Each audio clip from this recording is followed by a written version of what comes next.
I had a chance to collect my thoughts on, my favorite time to collect my thoughts are when I'm on airplanes. And fortunately, the Wi-Fi is usually so bad that I end up closing up my laptop and I just take out a notepad and I just start writing and I start thinking. And it was probably about 3 months ago that I thought, okay, I probably should start thinking about what we're going to share at the summit. And of course, a lot of the content from the summit comes from our original thoughts, which were shared at our tour stops, which I know a lot of you guys had a chance to attend. And then, of course, as we talk about at our tour stops, we say, okay, we'll go deeper on this at the summit, which is kind of where we get the core of what we cover every single event. And so then I thought, well, you know what? There's something that I know that I have been doing differently that I haven't had a chance to share it all in one package. I've shared bits and pieces of it. But I had a chance, and really what kind of sparked this idea was, at the retreat this past summer in Traverse City. Who was at that event, the Live on Real retreat in Traverse City? Raise your hand real high, real high. Okay, beautiful. We're going back there this year. Again, you guys saw the new dates for that. The dates are out. So at that retreat, it was an honor for me to introduce to the stage my very first coach, James Hotaling. And James Hotaling did an awesome session for us. And during his session, he shared, and I could not believe when I was in the discussions of what I was going to share from stage.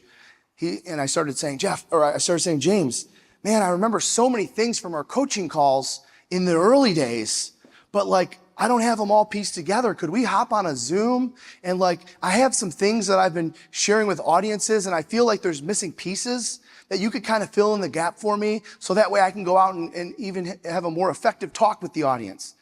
And you know what he said, and those of you that were there, you know where this is going. He said, Jeff, that's going to be easy, because I kept the notebook of all of our coaching calls. I have the book of every single one of our coaching calls. And so I had a chance to spend a little bit more time talking to James about some of the things, what was it specifically? All right. How did I go from, 18 to 20 transactions to 43 to over 100 in that stretch? What did I go through in that 2-year stretch? And the reason why I decided I was going to share that at this particular event is because I think that's the area where most of us stop. I think that for a lot of you in this room, you get comfortable in that 15 to 20 units a year, especially if you've got a good average sales price, and it never really goes beyond that. Yeah, you maybe hire a coach and they get you to 24 units or 30 units or 32 units or whatever, but you never really have this 50 plus unit year, 75 plus unit year. So then I thought, okay, since I know that this is a struggle for a lot of people, what if I collect my thoughts around everything that we worked on together, James, in those couple of years, because I was in that exact position.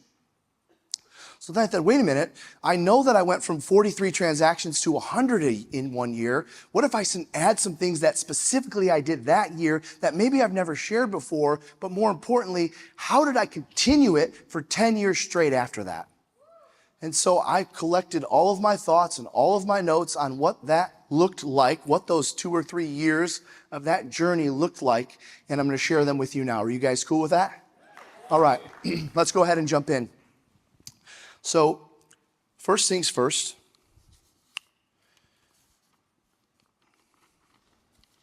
I wrote down 5 ways to win every January. And I'm sharing this with you because it is part of that plan. You're going to see where that comes in just a second. But I wrote down 5 ways to win every January. And I know it's the middle or late January or whatever, but honestly, this could be 5 ways to win every February. As long as you do this in the first quarter and you figure out a way to win the first quarter, you're going to win the rest of the year. Because here's what I know about the first quarter. It either gets you ahead or it gets you behind. There's no such thing as stability in the first quarter. Isn't it interesting? You either start off with a really strong start to the year, or you start off with a really crappy start. There's no real in the middle. And so whether you go through this next week when you get back to your office, or maybe the first week of February, I can promise you this is what I do every January, going back to that first year selling 100 houses a year, and for 10 years after that, and still to this day, even this January, doing the same thing, as obviously I'm in the trenches with you. So I want to share with you 5 ways to win every January, or if you want to put in parentheses, every first quarter. Number 1. It sounds boring, and that's why I made this the first point, so I'm going to get it out of the way first. Number 1, every January, every time this year, I revisit my current year business plan. However, every January, I revisit my current year business plan. So in this case, this January, I revisit my 2025 plan. However, I don't study every single section and every single page on that plan. Instead, what do? I focus on these 6 areas. There's, the Glover U business plan, if you've been through the webinars, there's like 14 sections. And let me just clear the air on something right now, because I hear the feedback from agents, from our coaches, from some of our clients. Jeff, the plan's just too long. We need to simplify it. You're running a damn business. You're a business owner. The simpler the business plan, the smaller the business. You think Ford Motor Company has a 3-page business plan? You think General Motors has a 1-page business plan? We got to make it easy on them. They're realtors. Yeah, and you know what? Last time I checked, the average realtor sells 5 to 10 houses a year. So if I'm going to make it easy on them, then we're going to help them sell 5 to 10 years with a 1-page business plan. Or I'm going to make it hard on you because I know it's going to be the difference between 25, 50, 75, or 100 homes per year. So yeah, I'll design a 1-page plan for you, and you're going to get 1-page results. But if you follow our plan, I promise you, you will have the breakthrough that you want. Because it's the same situation that I was in when James says, don't fight me on this plan. That's what average agents do. Don't fight me on this business plan. That's what the rest do. You're running a company called your own business or your team's business or whatever it is. So I don't care if it's 17 sections or 9 sections. It's designed to help you win. And if you don't follow it, I can't guarantee you'll win. Period. All right? So if there are only 6 sections of the plan that you are going to follow, these are the 6. Write these down. When I open up that plan every week, because I revisit it every week in the first month. Every week in the first month. Now, once I get into month 2 and month 3, maybe it's every other week or 2 or 3 times a month, but every week in that first month, I look at these 6 areas. Number 1, I look at my new morning routine. Every week. Because here's what I know. If you don't make any adjustments in your morning routine, you're just going to keep getting what you always got. If you show up every day the way you showed up last year, you're going to get exactly what you got last year. Your plan does not mean anything to me unless I see a difference in that morning routine, period. That's number 1. Number 2, I look at what is the new source of business I committed to. What is the new source of business that I committed to? And if you use our plan, you know we identify the source of business, and then I force you to write 10 steps to take action on that. Now, why do I look at that? I don't look at that from, all right, it's the 3rd week. I'm going to go through all these 10 this week. No, I turn to that page because it says that this is going to be the year we're doubling down on blank. And the first step to double down on blank is this. How could I accomplish at least step 1 between now and the end of the month? And then next month I can get to step 2. Or next week I can get to step 3. Or next week I can get to step 4. So number 2 under point number 1 under the 5 ways is the new source of business. The 3rd part of the plan I pay attention to is my double down plan. My double down plan. And you guys know if you're using the plan because you desire to be a top producer, not a lazy agent, you use our plan because it asks you time and effort. It asks you to identify resources, and it asks you to identify skills needed. There's 3 parts of the plan under the double down plan. When you decide, I'm already doing pretty good with my database, Jeff, but I really want to go all in on database. Awesome. What's your double down plan? Tell me 2 or 3 things for time and effort. Tell me 2 or 3 things for resources. Tell me 2 or 3 things for skills. Share with me your double down plan. I need to look at what I wrote out, because if I'm not reminded of what I wrote out, then I'm not going to take action on it. That's the third thing I look at. The fourth thing I look at, especially now more than ever, because many of you heard the story, I went broke advertising like crazy, and that is the database plan. The database plan. Can you imagine working 10 years to save up $1 million in the bank? Like, it was one of those things I wrote on my vision board for years. Man, I can't wait to have $1 million in the bank. That's going to be such an awesome feeling. Working your butt off, not 30, 40, 50 hours a week, 60, 70, 80 hours a week in Detroit, where the average sales price was $1.40. And I don't mean like 140,000. I mean like $1.40. And saving up for 10 years to get up to $1 million, only for it to be all gone in 2. Because I spent stupid money on advertising. So for me, I always look at my database plan, because that is a very profitable source of our business today. That's the fourth thing I look at. The fifth thing I look at is the Midway Mayday section of the plan. The Midway Mayday section of the plan, because do you know why the Midway Mayday is effective? Because most people are wired to look at their results month over month, year over year. I look at my results 1 week at a time. And so because we can't have it be like a Mayday every week plan, we decided let's split the month in 2. Because if you think about it for a second, if you don't have a Midway Mayday plan, which a Midway Mayday plan, for those of you that are not familiar, in our business plan, we teach agents to identify the number they need to be at by the 15th. And if they're not at that number, it doesn't matter what it is. It can be appointments set, contracts signed, closings, workout sessions, whatever. I don't care what the number is. If you're not at the halfway point by the 15th, then you have pre-arranged 3 to 5 things that you're going to do that automatically go into effect, kind of like a penalty, kind of like accountability, if you're not at the halfway point. So by doing so, what this actually does for you is it forces you to look at your plan and your results twice per month or 24 times per year. Because most of us are wired to look at our results monthly. Most of us are conditioned at the monthly P&L. Notice there's not a 2-week P&L.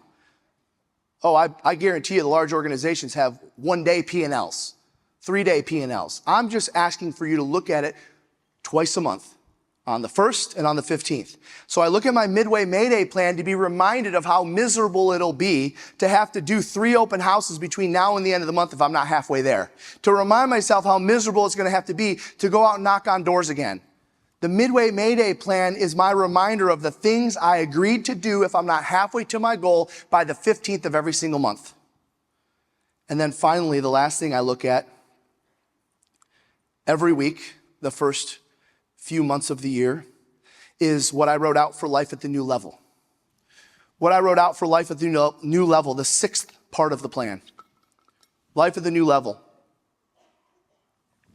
Because just like we were talking at lunch with the VIPs in the interview with Robbie and James, if you're not crystal clear on why you're doing it, it ain't going to happen.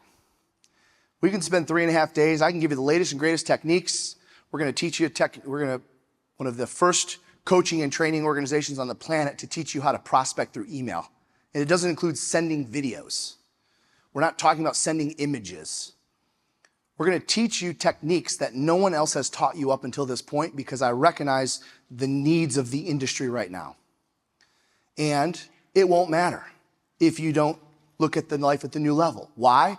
Because, Jeff, I'm not going to take the time. Now, you're not going to tell me this, but this is your brain telling you this. Why are you going to take the time to learn a new skill and maybe even take a step back when you have no idea what you're going to do with that extra income? I have no idea what my life is going to look like. So I encourage agents, I don't care if you've ever been there. If your goal is to make $500,000 a year and you've never made more than 200, tell me what your goal is going to look like at $500,000. Because if you can tell me with specifics what your life would look like at $500,000, it's going to happen. You're halfway there. If you can't give me specifics of how you'd spend the money, it ain't going to happen. And the plan doesn't matter. Those are the 6 areas that I look at every week, every January, going into the first quarter. I got to pay attention to those 6. Number 2, 5 ways to win right now, especially every January. Identify what action steps need added between now and the end of the month. Just between now and the end of the month. There's stuff, I know there's big things you wrote out on your plan. I'm just asking you right now, between now and the end of the month, what are those actions what are those things you wrote out that you can take that first step?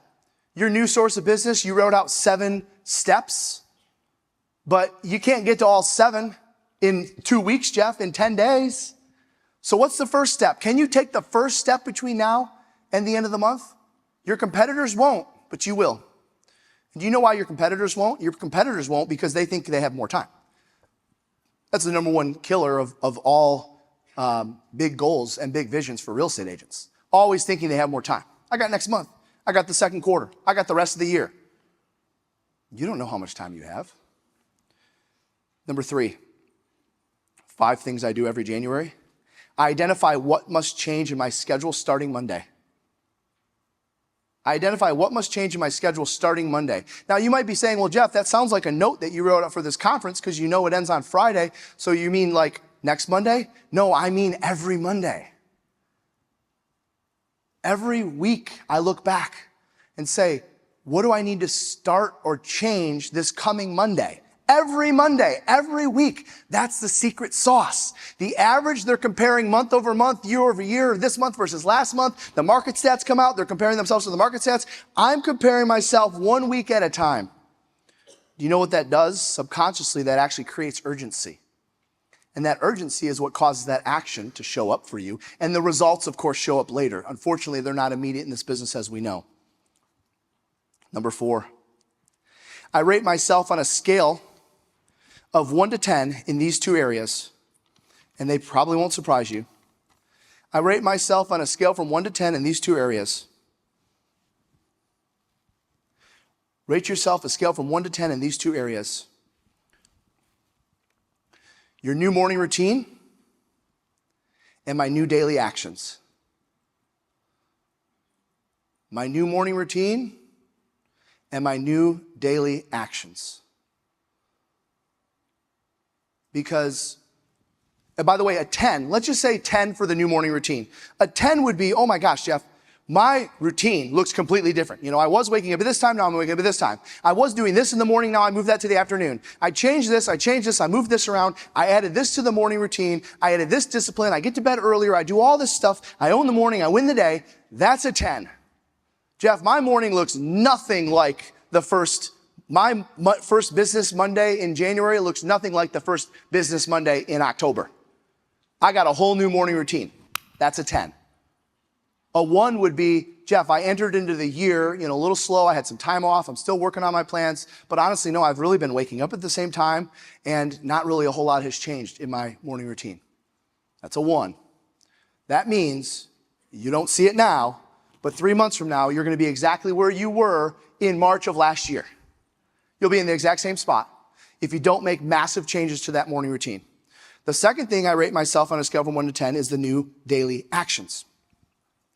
I rate myself scale from 1 to 10. A 10 would be when I look back on my schedule, if you want to look at how would I measure it, I measure it based on percentage of time spent in client generation activities. Percentage of time spent in client generation activities. Jeff, honestly, when I look at my schedule from 2024, I was probably really only spending like 15% of my day in client generation activities. So far this year, I'm up almost like to noon, 11:30. I go from 8 a.m. until 11:30. That's like a third of my day. I went from 15% of my day to 33% of my day. There we go. That's what I'm looking for. What has changed in your actions? Because you can't tell me you got big goals and all this list of actions without making adjustments to your schedule. They go hand in hand. The actions won't happen unless the adjustment in the schedule takes place. That's number 4. Rate myself on a scale from 1 to 10 in these 2 areas. And then finally, number 5, I look at every January, what accountability do I need to add before the month's over?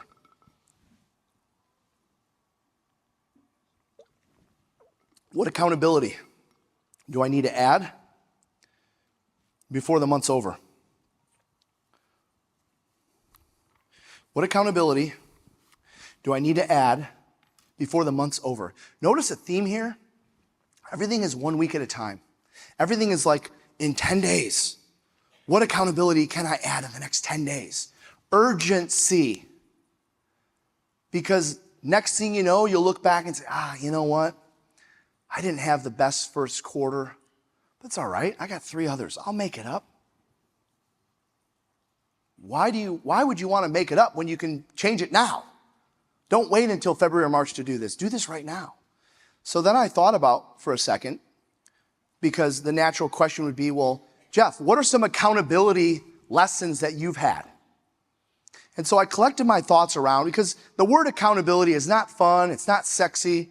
And don't get me wrong, I thought about, even with our content today, I'm like, all right, I'm gonna have to have a lot of good feel-good stuff in the morning, because I'm gonna get real honest in the afternoon, and sometimes the truth hurts. And don't worry, tomorrow, and of course later today, we've got an awesome panel. In fact, our panel, we're gonna do something with this afternoon's panel that we've never done before, all right? I actually don't even want to give it away, so I'm going to surprise you with it. I was about to, but I'm not going to. It's something we've never done before with a panel. And I honestly believe it's going to be our highest rated panel we've ever had in the history of our events, and you'll see why. That's going to take place after our break. But I thought about, okay, to transition from getting our mind right, getting our heart right, to now thinking, what do I need to do to take action on these goals? I thought, okay, I'm going to share the 5 things I do every January, because I haven't really gotten to detail with sharing you guys with that with you.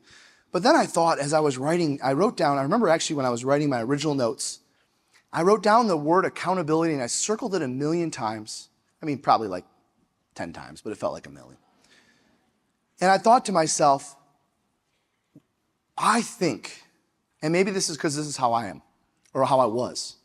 I think when people hear the term accountability, you might think, well, that's what other people need. I don't need that. Yeah, I know accountability is a piece of it, Jeff, but I'm past that. I'm beyond that. Do you know how many homes I've sold? I'm the #1 agent in my company, or I'm the #1 agent in my office. I get accountability. Oh, you're probably just trying to pitch me on coaching or something. So then I thought to myself, how can I help you understand what I experience as it relates to accountability to maybe tie this whole thing together? Because actually, out of the 11 points, only one of them deals with coaching. So I wrote down, going from point 5, because I'm thinking accountability, have I really defined what accountability means? Bits and pieces, don't get me wrong. Our coaches, of course, our leadership team up here, Kate talks about accountability. She has for years. She's one of the best at it. But I thought, okay, what was it that I did when I went from 23 to 43 to 102, what accountability did I put into place? And what do I believe was the most impactful to me getting to 100 plus? And how was I able to sustain it for 10 years straight? Because not a lot of you know the story, but I was very fortunate to growing up in Detroit. One of my first mentors actually was Floyd Wickman. I met Floyd Wickman my first 90 days in the business. He's also from Detroit. He's no longer practicing speaking and training anymore. He was one of the originals.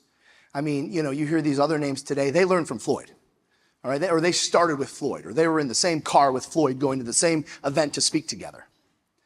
And I remember having a conversation with Floyd about, hey, Floyd, I think one day I'd like to do, what you do.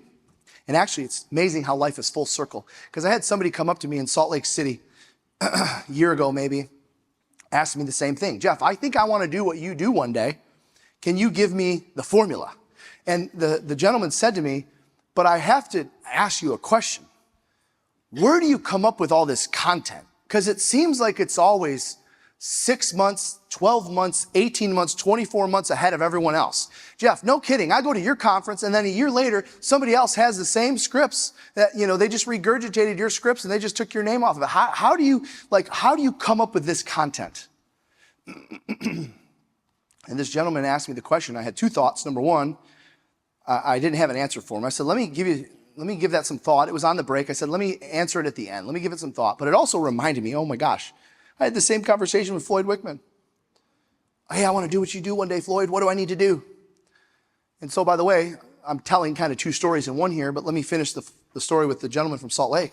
I said, hey, at the end of the session, I pulled him aside. He was getting ready to go. I said, I got your answer. I said, I don't think you're going to like it, but it's the truth. And I hope you can appreciate it. I'm just telling you the truth.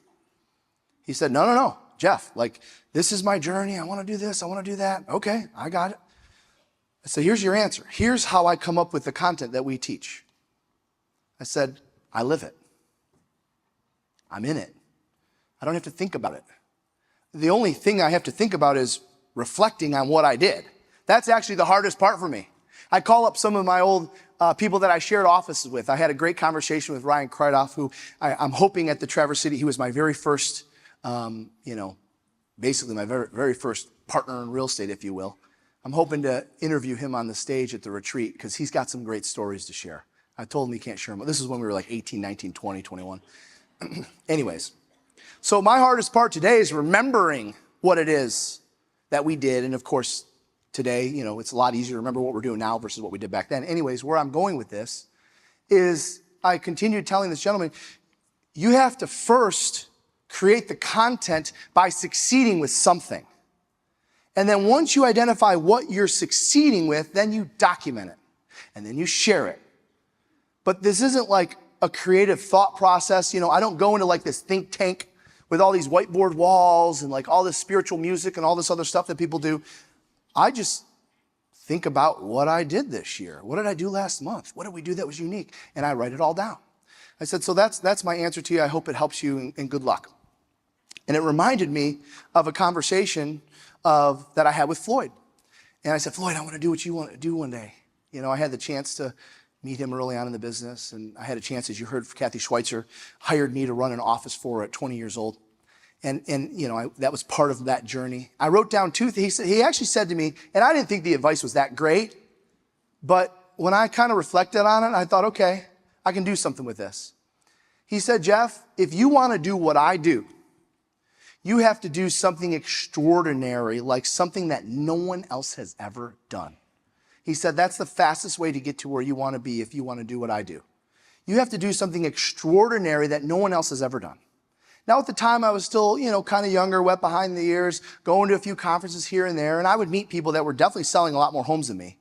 By the way, I had no business asking this question because I was only selling like 30, I think I sold 32 houses that year. And I went to a conference, meet people selling hundreds of homes. But after going to a few conferences and reflecting on that, I wrote down two numbers. I wrote down the number 1,000, and I wrote down the number 100 times 10. I guess that's three numbers. I wrote down the number 1,000, and I wrote down the number 100 times 10. The number 100 times 10, I'm sorry, I transposed, I wrote that first. I wrote 100 times 10 first, and then 1,000 underneath that. 100 times 10 is what I thought would be extraordinary. And that was, if I can figure out how to sell 100 homes a year, 10 years straight, that would be extraordinary. So I wrote that down. And then underneath that, I wrote down the number 1,000. If I can figure out how to get a real estate team to 1,000 units, at the time it was like unheard of. We were doing like 250 units during some of this time, and people were like, oh my gosh, I've never met a team doing that many. No, if I could get a team to 1,000 units, then I knew that I would, because 100 homes times 10, you could sell 100 homes and be a one-hit wonder. All right, don't be a one-hit wonder, okay? You guys have competitors in your markets that are one-hit wonders. We got competitors in our markets that are one-hit wonders. Don't be one of those.